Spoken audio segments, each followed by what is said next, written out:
अस्सलाम वालेकुम, मैं हूं मोहम्मद असद पाकिस्तान प्रॉपर्टी लीडर्स के प्लेटफॉर्म से। आज हमारे साथ मौजूद हैं मुबशर भाई। हम आज इनसे जानेंगे कि ऐसी कौन सी बहरिया टाउन कराची के अंदर प्रॉपर्टीज़ हैं जो हमें अच्छा रेंटल इनकम जो जनरेट करके दे सकती हैं। अस्सलाम वालेकुम मुबशर भाई। वालेकुम सलाम। कैसी तबीयत है? अल्हम्दुलिल्लाह, अल्लाह का शुक्र। अच्छा, हमें ऐसी प्रॉपर्टीज़ जो बहरिया टाउन कराची के अंदर मौजूद हैं उनके बारे में आप बताएं जो हमें अच्छा रेंटल इनकम जो है वो जनरेट करके दे सकती हैं। देखें, कोई भी जो मैच्योर प्रॉपर्टी है ना वो अच्छा रेंट पे करती है। इसमें फिर हम जब कैटेगराइज़ करते हैं तो फिर इसमें दो चीज़ें आ जाती हैं, रेजिडेंशियल भी आ जाता है और कमर्शियल भी आ जाता है। हमेशा जो रेंट ज़्यादा जहाँ से हासिल हुआ है वो कमर्शियल है, कमर्शियल प्रॉपर्टी। ठीक है। रेंट जो रेजिडेंशियल होता है इसका रेंट ज़रूर हमें मिलता है, लेकिन इसके कुछ यानी कह लें कि इसके अंदर ना आपको खुद बहुत ज़्यादा इन्वॉल्व होना पड़ता है। वो कैसे इन्वॉल्व होना पड़ता है? वो ऐसे इन्वॉल्व होना पड़ता है कि जब आपका कोई टेनेंट है, उसने रेंट पे चीज़ ली, आपको वो प्रॉपर्टी जाके ख़ुद विज़िट करनी पड़ती है, उसको बताना पड़ता है कि मैंने फ़लाँ चीज़ें जो हैं यहाँ पे इंस्टॉल करवाई हुई हैं, ये घर ऐसा मैं आपको दे रहा हूँ। बिल्कुल ऐसा। और फिर जब वो उस घर को छोड़ता है, घर को छोड़ने के बाद फिर वहाँ पे फिर दोबारा आपको विज़िट करना पड़ता है, जाके देखना पड़ता है, या आपको कोई जो मैनेजर है जो मैनेज कर रहा है इस चीज़ को, इस प्रॉपर्टी को मैनेज कर रहा है कि किसी चीज़ में कोई तोड़ फोड़ तो नहीं हुई, इस तरह के मामले। बिल्कुल ऐसे ही, कोई तोड़ फोड़ तो नहीं है, कोई इसमें मामला ऐसे नहीं है कि जो जिस पे कॉस्ट आती है, जिस पे एक अमाउंट लगेगी। यानी जैसे हम अगर रफली अगर मैं बात करूं तो वहाँ पे कलर एक ऐसी बात है कि जो आपका घर का दोबारा से कलर होना होता है, पेंट होता है, फिर कुछ ऐसी सैनिटरी की चीज़ें हैं जो कि ख़राब हो चुकी हुई होती हैं, टूट चुकी हुई होती हैं। फिर आपके डोर्स हैं, डोर के अलावा आपकी जो विंडोज़ हैं, ये सारी वो चीज़ें हैं जो काफ़ी ज़्यादा जिसमें डैमेज होती हैं चीज़ें। किचन की कबर्ड्स हैं, ये डैमेज हो जाती हैं।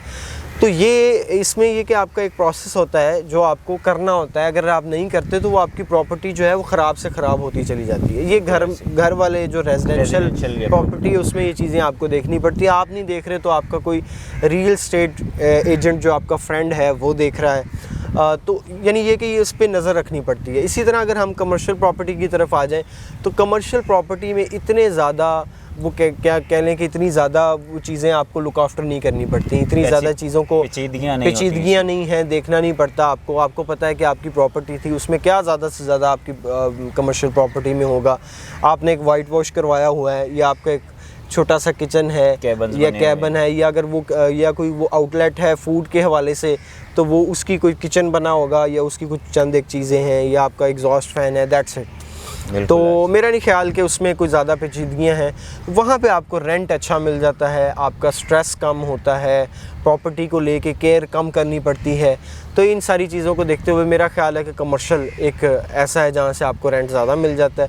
हाँ, इसमें अब फिर बात ये आ गई कि इन्वेस्टमेंट जो है वो इन्वेस्टमेंट कमर्शियल पे ज़्यादा करनी पड़ती है आपको। अच्छा, आपने ये बताया कि रेजिडेंशियल के बजाय हम कमर्शियल प्रॉपर्टीज़ से हम ज़्यादा रेंट गेन कर सकते हैं। तो ऐसी कौन सी प्रॉपर्टीज़ हैं? जैसे हम कमर्शियल प्रॉपर्टीज़ में मेन जना एवेन्यू के कमर्शियल आ गया, मिडवे का कमर्शियल आ गया, प्रिसन 10A का कमर्शियल है, तो हम कौन सी ऐसी प्रॉपर्टीज़ में मेन जना की प्रॉपर्टीज़ में इन्वेस्ट करें, या मिडवे की जो कमर्शियल बने हुए हैं उनमें इन्वेस्ट करें?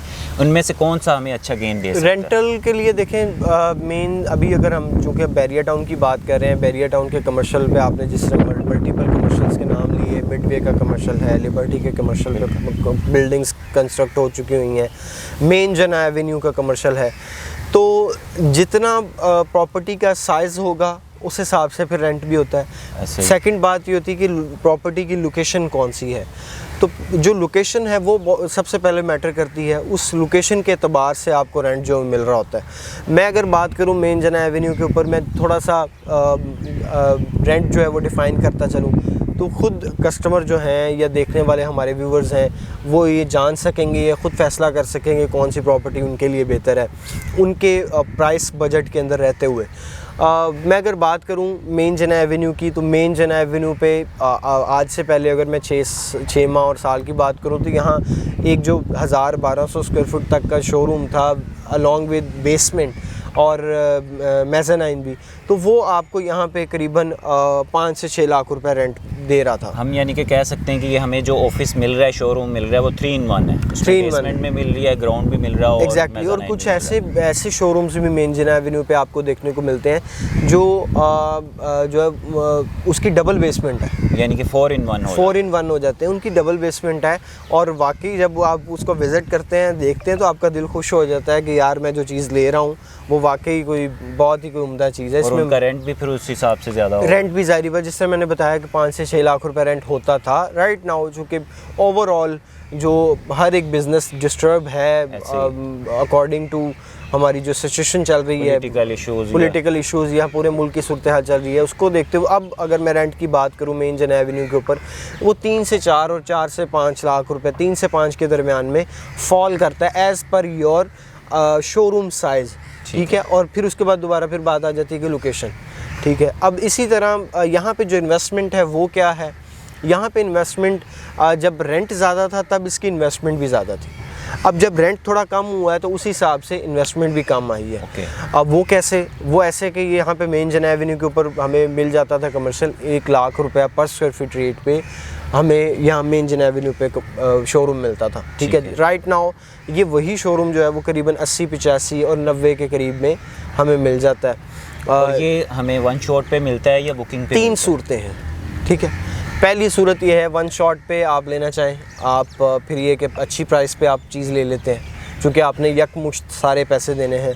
फिर उसके बाद दूसरी सूरत यह है कि आप बिल्डिंग स्ट्रक्चर रेडी है, आप प्रॉपर्टी भी रेडी है। एक मिसाल आप कहते हैं जी मैं 50% अमाउंट अभी दे देता हूँ, 50% का 6 माह तक का टाइम या साल तक का टाइम मुझे इंस्टॉलमेंट प्लान बना दें, मैं ये ले लेता हूँ। उसके बाद तीसरी सूरत यह है कि वही जो नॉर्मल प्रैक्टिस है, सारे लोग कोई भी चीज़ लेने के लिए इंस्टॉलमेंट प्लान की तरफ जाते हैं, आप 20%, 25% डाउन पेमेंट दें और अपना उस प्रॉपर्टी की इंस्टॉलमेंट देते रहें। वो इंस्टॉलमेंट कितनी होंगी, वो 25 इंस्टॉलमेंट भी हो सकती हैं, वो 30 इंस्टॉलमेंट भी हो सकती हैं। 25 उस सूरत में कि आपका 24 है तो वो उस सूरत में कि 2 साल का प्लान है, 30 उस सूरत में कि 2.5 साल का प्लान है। यानी कि मैक्सिमम हम कह सकते हैं कि 2.5 से 3 साल का जो बुकिंग पे अगर हम लेते हैं तो 2.5 से 3 साल में जो आपकी बिल्डिंग है वो रेडी हो जाएगी, आपको बिल्कुल ऐसे दे दिया जाएगा। बल्कि यहाँ पे हमने तो बहुत सारी ऐसी बिल्डिंग्स भी देखी हैं कि जो टाइम से पहले भी डिलीवर हुई हैं। मैं अगर बात करता चलूँ मेन जिना एवेन्यू पे सबसे पहली बिल्डिंग जो ऑपरेशनल हुई थी, बनने में तो अली प्लाजा सबसे पहले बन चुका हुआ था, ऑपरेशनल में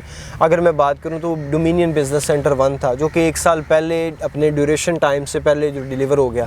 ठीक है। इसी तरह अब बहुत सारी ऐसी प्रॉपर्टीज़ हैं कि उनकी कंस्ट्रक्शन तो चल रही है लेकिन जो अलॉटी है या जो जिसने बुकिंग करवाई हुई है वो इंस्टॉलमेंट जो अपनी टाइम से पे नहीं कर रहे, लेकिन प्रॉपर्टी रेडी है मेरे बिल्कुल सामने। अब वैसे तो मैं अब कोशिश करूं कि यहाँ पे अगर अटैच हो सके वीडियो इसमें तो उसमें हमारे सामने बिल्डिंग है Abul Kasim mall and residency की, वो 30 स्टोरी बिल्डिंग है, उसका स्ट्रक्चर रेडी हो चुका हुआ है, फिनिशिंग वर्क चल रहा है। यानी अगर टाइम को देखें हम तो टाइम से पहले चीज़ें हो रही हैं। बहुत शुक्रिया मुबशर भाई। मुबशर भाई हमें बता रहे थे कि कौन सी ऐसी प्रॉपर्टीज़ हैं, हमें उन्होंने बताया कि रेजिडेंशियल की बजाय हम अगर कमर्शियल प्रॉपर्टीज़ को रेंटल इनकम के लिए हम बाय करें तो हमें बहुत ही अच्छा जो है रेंटल इनकम हम जनरेट कर सकते हैं। हमारे स्क्रीन पर नंबर्स मौजूद हैं, इसमें शोरूम बुक करवाने के लिए या कोई भी ऑफिस बुक करवाने के लिए आप हमारे स्क्रीन पर नंबर्स दिए गए उन पर कॉन्टैक्ट कर सकते हैं। मज़ीद इन्फॉर्मेशन और वीडियोज़ के लिए देखते रहिए पाकिस्तान प्रॉपर्टी लीडर्स का यूट्यूब चैनल। थैंक यू, अल्लाह हाफिज़।